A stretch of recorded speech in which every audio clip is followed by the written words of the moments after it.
Trump ve Putin Türkiye'ni seçti. Amerika Birleşmiş Ştatları ve Rusya İstanbul'da razılaşacak.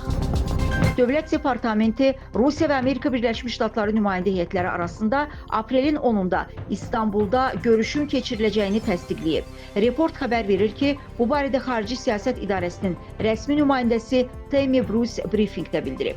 Onun sözlərinə görə tərəflər səfirliklərin işinin bərpası və iki tərəfli əməkdaşlığı müzakirə edəcəklər.